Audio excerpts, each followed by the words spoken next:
Good morning. We're still in Matthew 26.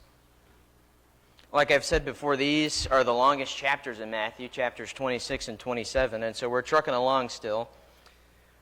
Lord willing, if I get through all of my material, we'll get through verse 46. As we've been going through this chapter, you may have picked up on this a little bit. The tone, just the general tone of this book has quickly become a little more somber in nature. Early on, we looked at the things that Jesus was doing, the miracles that he was doing, the works, and so on and so forth, and we've spent a lot of time looking at the teachings of Jesus. Well, now we're getting to the point where his suffering is continuing to get closer and closer and closer.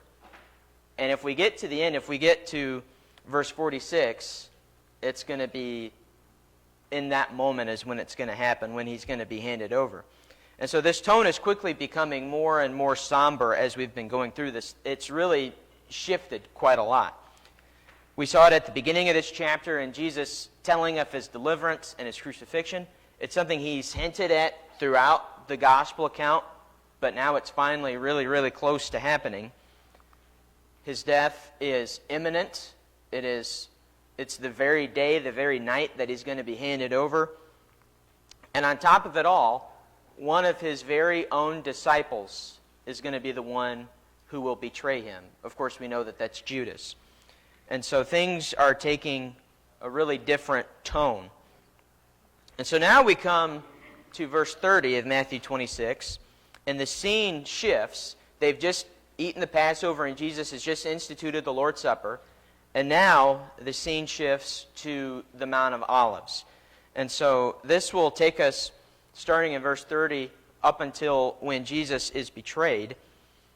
But we'll read verse 30 to start with, and then we'll have some comments on that. So Matthew 26 and verse 30 says, "And when they had sung a hymn, they went out to the Mount of Olives." Short and sweet there in that verse. Think about this. Jesus has just said that he's going to be handed over, he's going to be betrayed. He knows that this is coming. Well, think about this. If you were a man who was being hunted down, if you were a man on the run, so to speak, would you be out in the open?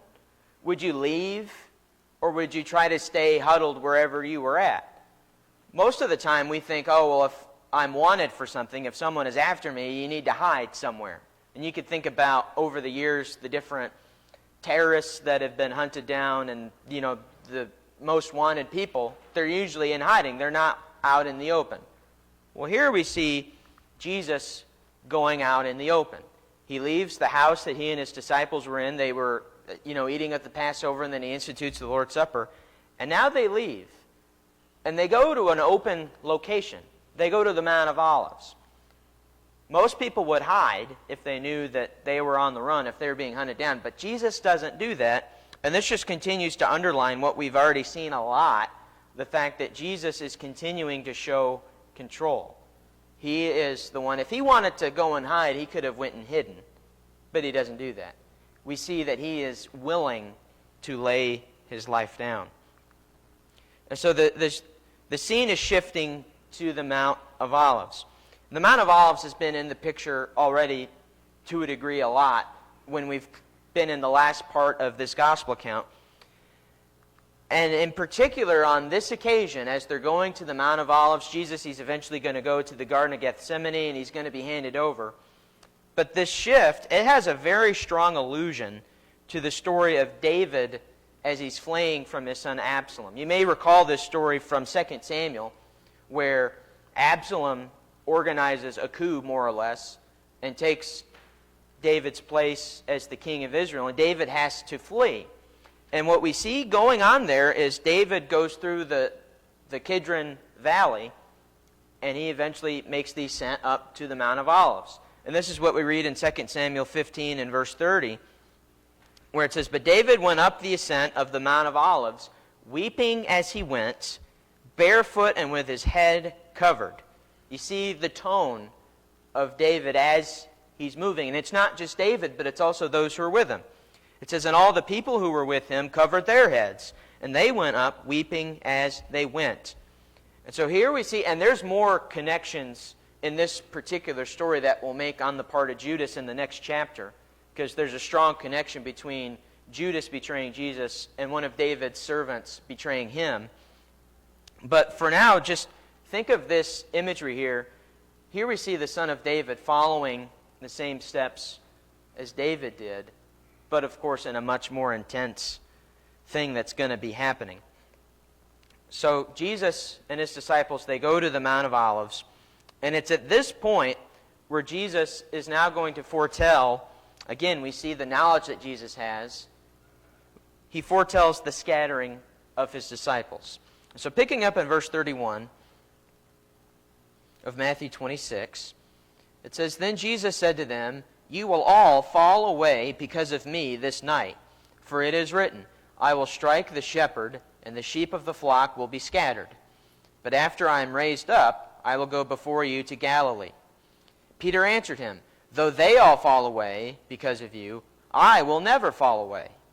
Jesus said to him, 'Truly I tell you, this very night, before the rooster crows, you will deny me 3 times.' Peter said to him, 'Even if I must die with you, I will not deny you.' And all the disciples said the same." So as we get into this little section here, where Jesus tells of the falling away of the disciples, of them scattering, we see here the fate of 3 people. We see what will be the fate of the disciples. We see in particular what the fate will be of Peter. And of course, we see the fate of Jesus.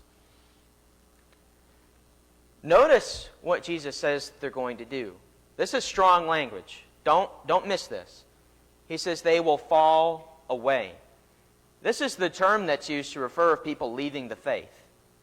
This is the term that is used of people who deny Christianity. They leave it entirely and they go either to nothing or they go to something else.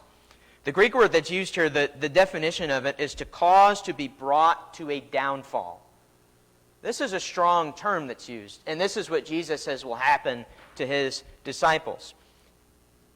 And think about this. These are the people that are the closest to Jesus. These are the ones who've had the most intimate look at Jesus. They've been there in all of the moments, and yet they're going to fall away because of him. And notice that he says that this applies to all of them. It's not just Judas, although Judas, of course, betrays him. It's not just Peter, although he did say that Peter will deny him 3 times. This applies to all of the disciples. All, of course, means all. And notice also why they fall away. Jesus says, "You'll fall away because of me." It's interesting thinking about this. This, of course, is referring to the pressure that's going to be put on them. And you see it when Peter denies Jesus. They say, "Well, weren't you with him?" And of course he says no, because he doesn't want to be associated with him. He's worried perhaps that something is going to happen to him in a similar way. Well, think about this. In Matthew 5, when Jesus is giving the Beatitudes, the blessings that come from being part of the kingdom of God, one of those blessings is when we are reviled and persecuted because of Jesus. On his account is what he says there in Matthew 5 and verse 11. "Blessed are you when people revile you and persecute you on my account." And so this should have been a blessing for them. It should have been a blessing to be persecuted and to be reviled because of Jesus. Yet what we see happen here is that blessing is turned into a curse because they succumb to the pressure of it. And instead of owning up to it, they will fall away. And we see, of course, that their falling away is the fulfillment of prophecy. This is a frequent thing that we see in Matthew's gospel, the fulfillment, if not the allusion to prophecy, certainly the direct quotation and fulfillment of prophecy. And here Jesus quotes from Zechariah chapter 13 and verse 7, where it mentions there that the shepherd will be struck and the sheep will scatter. Well, here in this image, the shepherd, of course, is Jesus, and the sheep are his disciples. And when they strike the shepherd, those sheep will scatter.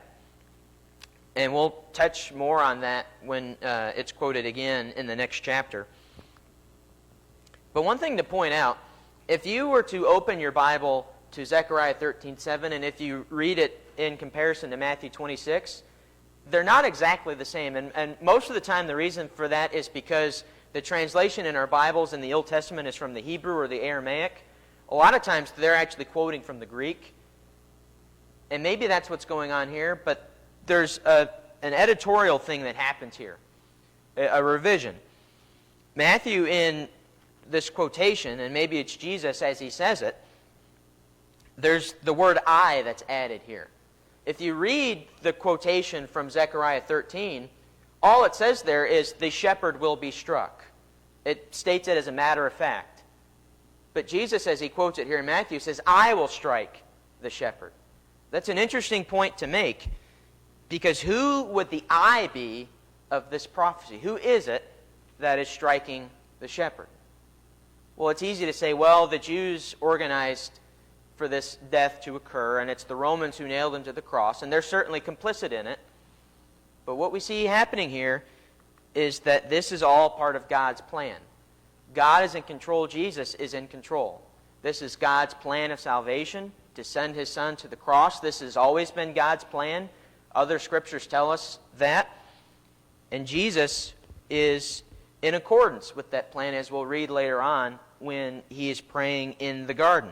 And so this just shows us further that God is in control of this. This is part of His plan. He takes something very bad, obviously, and He uses it for our good, like we've touched on in a previous class. And so we see that the shepherd is going to be struck, and the sheep will scatter. Well, despite being struck, Jesus adds in verse 32 that He will be raised up. This is the good news in association with this bad news that the shepherd will be struck. It's unfortunate, obviously, that Jesus had to go and suffer the things that He did, but God glorified Him in raising Him from the dead. And this is what Jesus is touching on here, that He will be raised up. And He says once He's raised, He'll go before them to Galilee. And we know, if you're familiar with the story of the resurrection of Jesus, the Easter story as it's frequently called, this is exactly what happens. He raises from the dead, and He meets them in Galilee. Well, one thing that's interesting to point out here, He says He'll go before them to Galilee. Now, we read that and we think it's probably referring to time. He'll meet them there and He'll be there ahead of them. But this term, go before them, this is also a shepherding term, which is fitting given the fact that Jesus is called the shepherd here that will be struck. And so the imagery of going before is a shepherding term. This is what the shepherd does for the flock. He goes before them. He leads them. And you could look at Psalm 23 and make that point. He leads me beside still waters, so on and so forth. And so this is keeping, of course, with the imagery of Jesus as the shepherd. So Jesus foretells that they are going to fall away. And Peter, as Peter so often does, he gets a little defensive. We've seen this already, and in particular, Matthew 16, we saw this, where Peter gets a little defensive of something that Jesus had said. Now he says something about them, and Peter gets defensive again. And what he does, imagine if you're one of the other disciples, and you hear Peter say, this is in verse 33, though they all fall away because of you, I will never fall away. Imagine you're James or John, or imagine you're Simon's brother Andrew, and you're hearing that. What would you think? Peter more or less is just throwing all the rest of them under the bus. They're all going to fall away, but I'm not going to. This is, of course, a bold thing that Peter does, and this fits with what we've seen Peter do previously. This fits with his pattern of behavior. And it's interesting, Jesus has said, you're going to fall away. The prophet says you're going to fall away. Well, Peter says, no, the prophet's wrong and you're wrong. He contradicts what Jesus says, and he contradicts what the prophet Zechariah says. Peter thinks he knows better than Jesus, and he thinks he knows better than the prophets. Well, obviously he doesn't, and we'll see that in a moment. And this is something else that we saw in Matthew 16 and verse 22. This will come up later, but this is where Jesus, and this is, keep in mind, after the intimate moment that Peter and Jesus have, where Peter makes the declaration, "You're the Christ, you're the Son of the living God." And Jesus says, "Blessed are you, Simon Bar-Jonah. Flesh and blood hasn't revealed this to you, but my Father in heaven." And he goes on to tell him about the keys of the kingdom and so on and so forth. Well, then Jesus begins to tell them what it means to be the Christ and the Son of the living God. He tells them he's going to go to Jerusalem. He's going to suffer many things at the hands of the leaders. He's going to be crucified, but he'll be raised on that third day. And this is, of course, where Peter says, where he rebukes Jesus, as it says there, and he says, "Far be it from you, Lord, this will never happen." And then, of course, Jesus says the famous words, "Get behind me, Satan."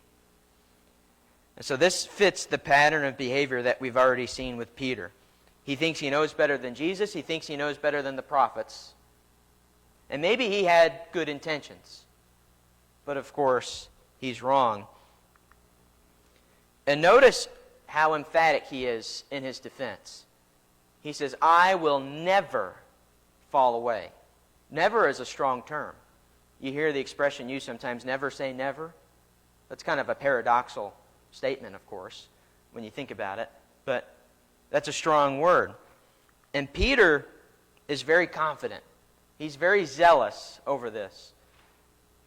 But can he really think that he knows better than the prophets and than Jesus himself? Well, again, as Jesus is going to say, and as we'll read later on, if we ever get there, Peter will eventually not just fall away, but he will deny Jesus 3 times. And we see this in Jesus' answer to Peter in verse 34, where he says to him, "Truly I tell you, this very night, before the rooster crows, you will deny me 3 times." Notice that Jesus begins with the word "truly." The word in the Greek there is amen. That means, hey, what I'm going to say is true. Oftentimes in other gospel accounts, Jesus will be quoted as saying, "Truly, truly, I say to you." There's a double emphasis at times. Here it's just once, but it's worth noticing. "Truly, I say to you." This means what Jesus is saying here, you can take it to the bank. And what he says here is not only is Peter going to deny Jesus, but he's going to do so quickly. He points out, this very night you'll betray me. It's not like you're going to live faithfully for a few years and then maybe you fall away. It's going to happen this very night. And not only is he going to deny him once, but he'll do so 3 times. Peter is in for a rude awakening. And we'll see that awakening, of course, when he realizes after that rooster crows what has happened. So Peter says, "I'm not going to fall away. I will never fall away." Jesus says, not only are you going to fall away, but you're going to deny me this night 3 times. Well, if you're Peter, how do you respond to that? Do you own up to it? That's not what Peter does. He doubles down on what he's already said. And what he says in verse 35 is, "Even if I must die with you, I will not deny you." That statement that Peter gives in that verse, in verse 35, it is rich in irony in it, and there's 3 aspects to this. On the one hand, although he's not going to die with Jesus, he eventually will die because of Jesus. Secular history tells us that. Secular history tells us that eventually Peter was sentenced to be crucified, and he said, "I'm not worthy to die the same way that my Lord died," and so they crucified him upside down. That's not biblical history, so that's not inspired, but secular history tells us that. I don't have any reason to not think that that's how that happened. And so eventually Peter will, in fact, die. And so it's ironic in the sense that Peter is foretelling his own future. And in addition to this, this is really, metaphorically speaking, the call of all followers of Jesus, to die to ourselves and to follow him. Jesus said in chapter 16, this is after Peter rebukes him, and then Jesus rebukes Peter back. He tells him what it means to be a follower, to be a true disciple. We have to take up our cross and follow him. This is a self-denial, dying to one's self. And when you get to the New Testament and there's language about baptism and the old self is put to death and the new self is raised in the newness of life, you see that imagery still fitting here. The call of the Christian, if we are to be a follower of Jesus, is to die to ourselves and to live for him. So first there's that part of this. Then there's the part, Peter says, I will die with you. Well, not only do none of the disciples die with Jesus, but the ones who do die with Jesus are the criminals on either side of him. They're the ones who end up dying along with Jesus. Yeah. They not only killed Jesus, but they didn't kill any of the other apostles. It's remarkable that they spared them. Yeah. Probably because they scattered and Peter denied. That's probably what saved his life in that moment. So he says he's going to die with Jesus. Even if I must die with you, I'm not going to deny you. Well, he doesn't die with him. Instead, it's going to be criminals that are crucified on either side of him. So that itself is also ironic. And finally, and this is perhaps the most ironic of all of them, given what Peter has already said, he's inconsistent with himself. Not only does he contradict the words of Jesus and the words of the prophets, he contradicts his own words previously. He's quick to say that he's going to join in Jesus' sufferings, he's going to die with him, yet earlier, Peter was opposed to these sufferings. This goes back again to chapter 16. Jesus foretells his death and his resurrection. And again, what does Peter tell him? Far be it from you, Lord, this shall never happen. Peter was opposed to his sufferings before. Now he's going to join in the sufferings with Jesus. Maybe this shows the growth of Peter, but at the very least it's very ironic that Peter is so quick to not only contradict Jesus and not only to contradict the prophets, because the prophets said that the shepherd will be struck and the sheep will scatter, and Jesus affirms that. Well, now Peter's even contradicting his own statements previously, which we're allowed to change our minds, but it's just, at the very least, very ironic. And notice that Peter's not alone in saying this. We read at the end of verse 35, it says, and all the disciples said the same. So does all mean all in this case? Is Judas included when they all say that they won't fall away, that they won't deny Jesus? I have no reason to believe that Judas isn't included in that. I think all means all. I think I'll take Matthew at his word here. And what we see ultimately with this is, despite their good intentions, I don't think we can question their intentions. But despite that, as Jesus will say later when they can't stay awake in the garden, the spirit is willing but the flesh is weak. And that is what is going to happen as they will scatter, as Jesus says that they will. And one last point on this section before we move to Gethsemane. This section, when you think about it, it serves as an outline for how the rest of this gospel account is going to unfold. The disciples will forsake Jesus. They will scatter. Peter's going to deny him 3 times. Jesus the shepherd will be struck. He's going to be delivered up. He's going to be nailed to the cross. He's going to be crucified. But he will be raised. And after he's raised, he'll appear to them in Galilee. That's the rest of the Gospel of Matthew in a nutshell here. This is a good way to summarize and to foreshadow, perhaps, how the rest of this is going to end.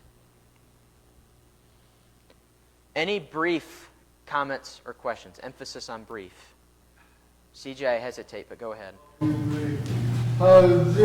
Just to point out something, in the other accounts, Judas is depicted as leaving before they go to Mount of Olives.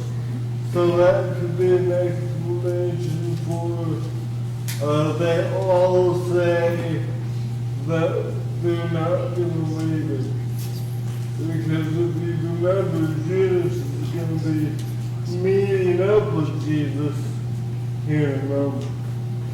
So CJ points out in other gospel accounts that they depict Judas as leaving before they go up to the Mount of Olives. Matthew doesn't write that, so I didn't say that, because this is a Matthew class, not a Gospels class. But it's an appropriate comment. That gives us some insight, at least, as to what might have actually happened outside of how Matthew's depicting it. Go ahead. Lesson, a story that we all need to learn, and that is we have an influence. We can see how Peter influenced the others to say the things. So what we do, what we say, and how we act, we need to watch closely so that we don't have the wrong influence on somebody else. Great point. He points out that we all have influence, and Peter does seem to have an influence in that moment, because he makes the bold declaration, and then the rest follow suit. Next, we're going to go to Gethsemane. So picking up in verse 36, it says, "Then Jesus went with them to a place called Gethsemane, and he said to his disciples, 'Sit here while I go over there and pray.' And taking with him Peter and the 2 sons of Zebedee, he began to be sorrowful and troubled. Then he said to them, 'My soul is very sorrowful, even to death. Remain here and watch with me.' And going a little farther, he fell on his face and prayed, saying, 'My Father, if it be possible, let this cup pass from me. Nevertheless, not as I will, but as you will.' And he came to the disciples and found them sleeping. And he said to Peter, 'So you could not watch with me 1 hour? Watch and pray that you may not enter into temptation. The spirit indeed is willing, but the flesh is weak.' Again, for a second time, he went away and prayed, 'My Father, if this cannot pass unless I drink it, your will be done.' And again he came and found them sleeping, for their eyes were heavy. So leaving them again, he went away and prayed for the 3rd time, saying the same words again. Then he came to the disciples and said to them, 'Sleep and take your rest later on. See, the hour is at hand, and the Son of Man is betrayed into the hands of sinners. Rise, let us be going. See, my betrayer is at hand.'" So the scene shifts now simply from the Mount of Olives now to Gethsemane. Gethsemane was, as we understand it, an olive orchard on the Mount of Olives. And the word Gethsemane, the Hebrew word, or that Getsemet, literally means an oil press. And so they're not sure of the exact location of Gethsemane, but we know it's on the Mount of Olives somewhere. Now, it's interesting thinking about this. This is a garden. It's an orchard of olives. And so that's, some of the other writers refer to it as the Garden of Gethsemane. I think John refers to it as a garden, as a matter of fact. You think about a garden. Gardens are typically a place of tranquility.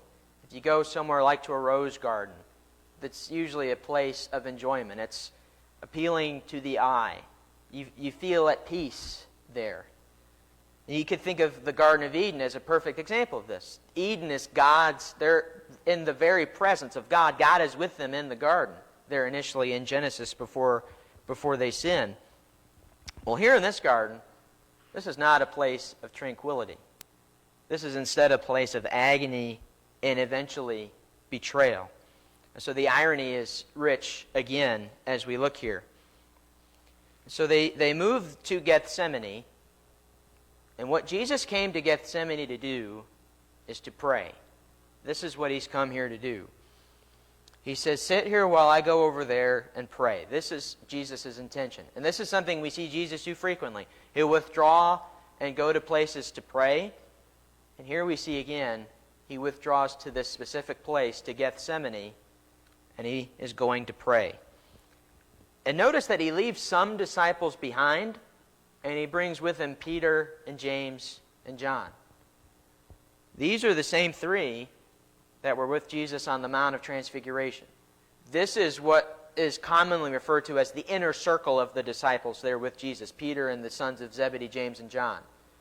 These 3 in particular have seen some very intimate moments with Jesus. And as we'll look at initially, there are some parallels to the Mount of Transfiguration as well in that story. But for now, there's another parallel that we'll look at here, and this is a very interesting thing. And I don't know if there's much to this or not, but I think it's worth pointing out. The language that's used when Jesus says to sit here while I go, There's a parallel here to the Greek translation of Genesis 22 and verse 5. This is the story of Abraham going and being willing to offer his son Isaac as a sacrifice. And so if you compare Matthew 26 with the Greek translation of Genesis 22, the Septuagint is what it's called. That's what the LXX stands for up there. It's the Greek translation, and it's translated in English here. But in Matthew, he says to sit here. Well, in Genesis 22, this is what Abraham tells his servants. You sit here with the donkey, and I and the child will go on to this place.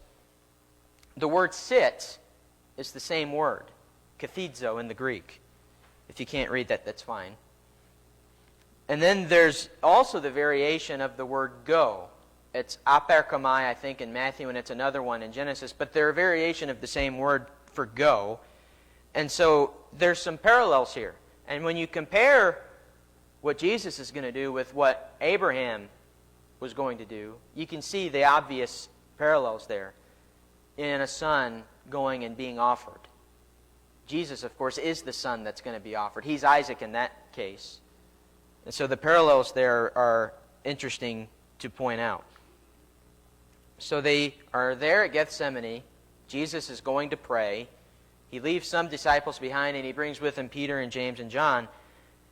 And there's also some interesting parallels to be made with the story as Matthew depicts it in Matthew 17. And of course, both of these stories involve Peter and James and John. They are present in both of these instances. Some of the most intimate stories in this gospel, Peter and James and John are there for. The Mount of Transfiguration, and now Jesus as he prays in Gethsemane. When you compare these, there are some very obvious similarities, but there's also some pretty glaring contrasts that I think are worth pointing out as well. So first, let's start with the similarities. Obviously, Peter and James and John being there is a big similarity. These three are involved here once again. Another one that's obvious is these take place on a mountain. In Matthew 17, the mountain is unidentified. Here we know it's the Mount of Olives, but both of these stories take place on a mountain. Mountains are a very important image in Matthew's gospel account. You have the Sermon on the Mount. And the reason for that is the parallels from the Old Testament, such as Mount Sinai or Mount Zion, so on and so forth. And we've pointed out those images as we've went through this. And another image here, Jesus is shown to be God's Son, and God is shown to be Jesus' Father. You see it in the Mount of Transfiguration when the voice from heaven says, "This is my beloved Son with whom I am well pleased. Listen to him." So there in Matthew 17, the voice from heaven makes the declaration that Jesus is his Son. Well, here in Matthew 26, on the two instances of the specific prayers that we have mentioned, the third one, it just says that he prayed the same thing. But in both of those prayers where we have Jesus' words, he begins it by addressing God as my Father. So here again, another similarity. The image of, or not the image, the fact that Jesus is God's Son and God is his Father, that is also a similarity here. But then there are some pretty glaring contrasts as well. And the contrasts, I think, inform us as to what is going on here. One big contrast here is the face of Jesus. On the Mount of Transfiguration, his face is shining bright like the sun. That's obviously a parallel to Moses when he came down after receiving the law on Sinai. But here in Matthew 26, Jesus' face is fallen. He falls on his face and he prays. To go from shining like the sun to fallen on the ground is a pretty stark contrast. And this shows us what is going on here with what Jesus has come here to do. Another contrast, this isn't very important, but it is a contrast to point out, is who Jesus speaks to. On the Mount of Transfiguration, we read that he's speaking to Moses and Elijah. How they knew it was Moses and Elijah, we didn't really answer that question. The text doesn't really answer that question. You could infer some things, but that's nothing more than inferring. But here on the Mount of Olives, Jesus is praying and he's speaking to his Father. So that's something else that's different. And perhaps the most glaring contrast in all of this, the Mount of Transfiguration depicts the glory of Jesus. That's the entire point of that. Not only to see his face shining, but to hear the voice from heaven saying that this is his beloved Son. Well, here in Gethsemane, we see not the glory of Jesus, but we see the grief of Jesus. We see the emotions of Jesus. We see that he's sorrowful. In his words, he's sorrowful even to the point of death. He's so sorrowful he could just go crawl in a hole and die. That is a gigantic contrast between these two stories. And speaking of that, notice the emotions of Jesus. We don't see a lot of Jesus' emotions in Matthew, but we certainly see them here. In verse 37, it says, he began to be sorrowful and troubled. And then in verse 38, Jesus says these words, my soul is very sorrowful, even to the point of death. And it makes you wonder, well, what is it he's so sorrowful about? Well, it's because he knows what lies ahead. And it's interesting, people sometimes raise the question, well, Jesus knew this was going to happen, so why is he so sorrowful about it? Well, what he knows is going to happen is not a pleasant thing. That's not something that you celebrate, that you're going to go be delivered and betrayed and beaten and spat on and made a mockery of and being nailed to a cross. That's not something you celebrate. That's not something you eagerly wait on. That's something that I think most people would dread. And Jesus, we see here, certainly is not eager for it to happen. And what follows as we go through this is a pair of triads. Matthew structures things very intricately. You can see it big picture-wise with how he structures the gospel account. The alternating stories, narratives followed by teachings. He's very intricate in that. And this specific story is also very intricately structured with these triads that unfold. One of the triads is Jesus is going to go and he's going to pray 3 times. He goes and he makes these 3 prayers. And we read specifically of the first 2 prayers that he gives. They're more or less the same, but we have the particular words that he says. But then the 3rd prayer Matthew summarizes as simply being the same as the previous one. So it kind of simplifies as you go on, and that's pretty common when you look at other triads in Matthew's gospel and in Jewish literature as a whole.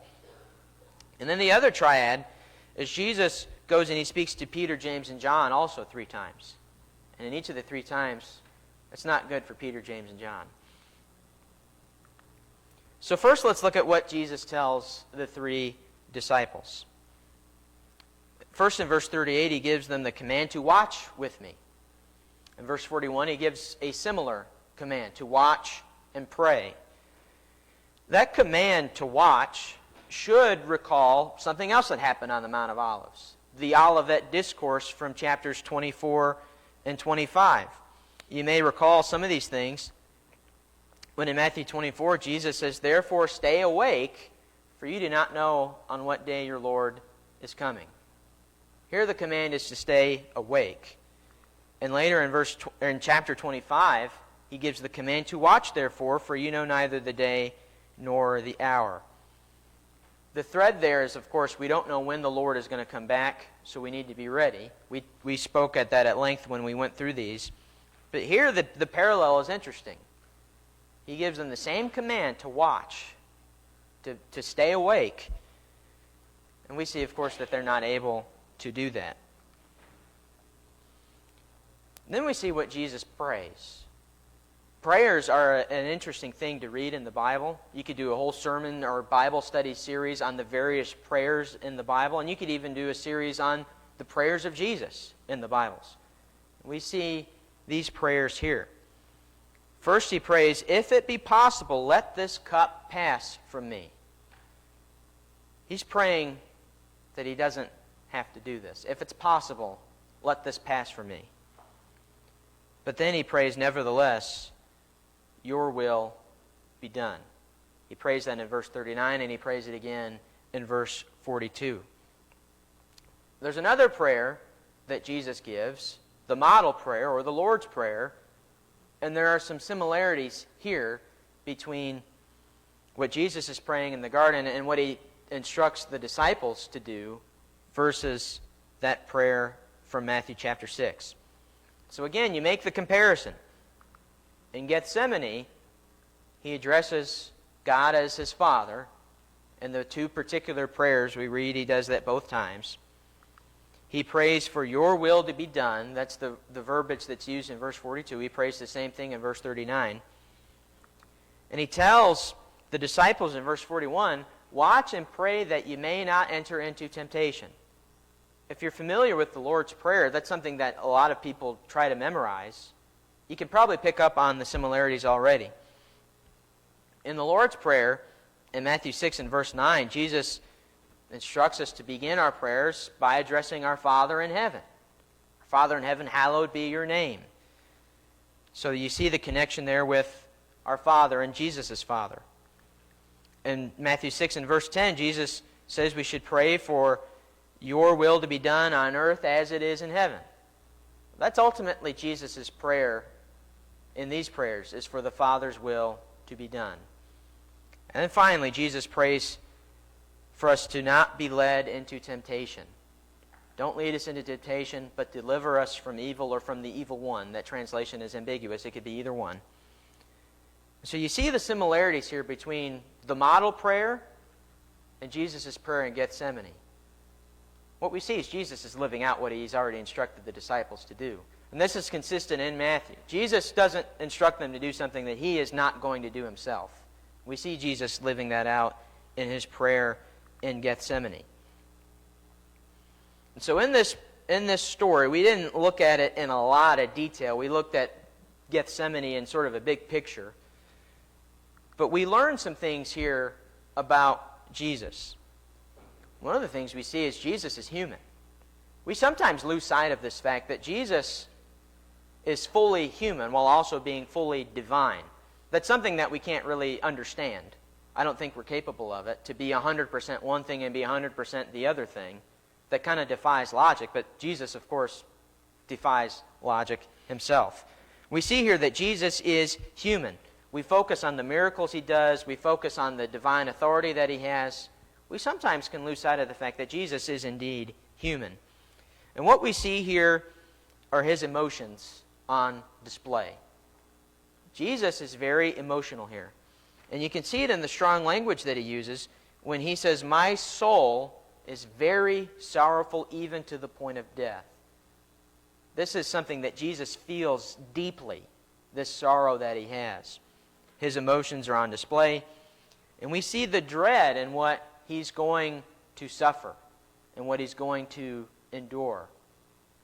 But despite that dread and despite the emotions he's feeling, he still ultimately submits to God's will. He still is willing to lay down his life for us. The good shepherd is willing to die for his sheep. He's willing to be struck, and be struck he will, of course.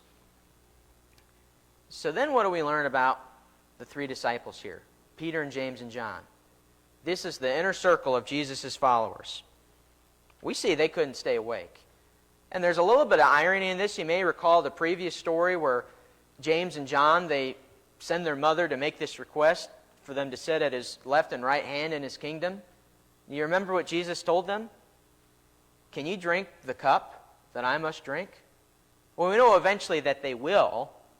They will end up being killed. John, presumably from old age, perhaps, but he still suffered a lot of things. And we read in Acts of James's killing. But we see here, they can't even stay awake, yet alone drink the same cup that Jesus has to drink. And as Jesus says here, the mind was willing. They may have had every good intention, but their flesh was weak and they ultimately couldn't do it. And this also seems to indicate that they still didn't fully understand what was going on. If they truly knew of what was going to happen, you would think that they would be intent with staying awake. But again, the flesh has overcome their spirit. And I'm going to end the class on a cliffhanger, partly because we're out of time, but partially because this is how I plan to do it. This ends in verse 46 with Jesus saying, "Rise, let us be going. See, my betrayer is at hand. We will read that betrayal, Lord willing, next week. We're out of time, so thanks for your attention.